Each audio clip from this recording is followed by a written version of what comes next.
मनसे वेगवेगळ्या स्टाईलनं आंदोलन करत असल्याचं आतापर्यंत आपण बघितलं। आज मनसेने नागपुरात वेगळ्या स्टाईलनं आंदोलन केल्याचं सुद्धा पाहायला मिळालं।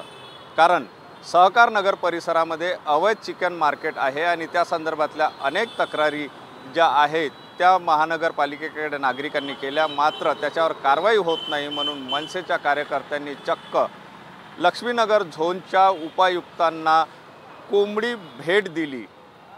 एवढंच नाही तर कोंबडी त्यांच्या टेबलवर सुद्धा ठेवण्यात आली।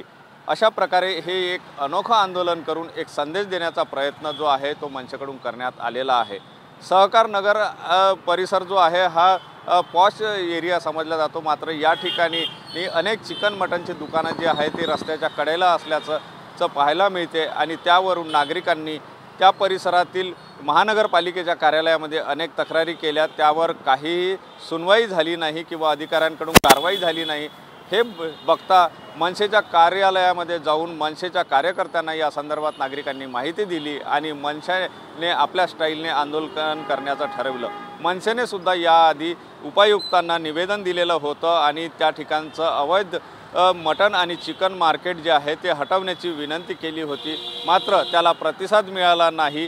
कोणीतरी यामध्ये खतपाणी घालता आहे का किंवा या अवैध व्यवसायांना जे आहे ते मागून पाठिंबा देतो आहे का, अशा प्रकारचे प्रश्न उपस्थित झाले आणि त्यामुळे मनसेच्या कार्यकर्त्यांनी आज चक्क उपायुक्तांच्या कार्यालयामध्ये जाऊन उपायुक्तांना कोंबडी भेट दिली।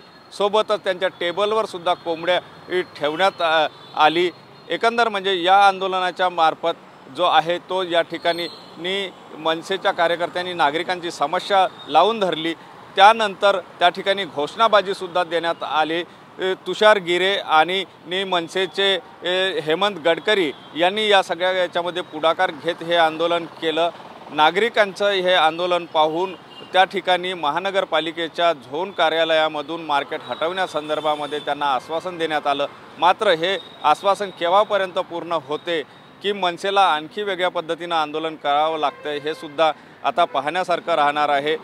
मनसेंनी कोंबडी देऊन आंदोलन केलं याची चर्चा जी आहे ती नागपूर शहरात मोठ्या प्रमाणात होताना सुद्धा पाहायला मिळते आहे।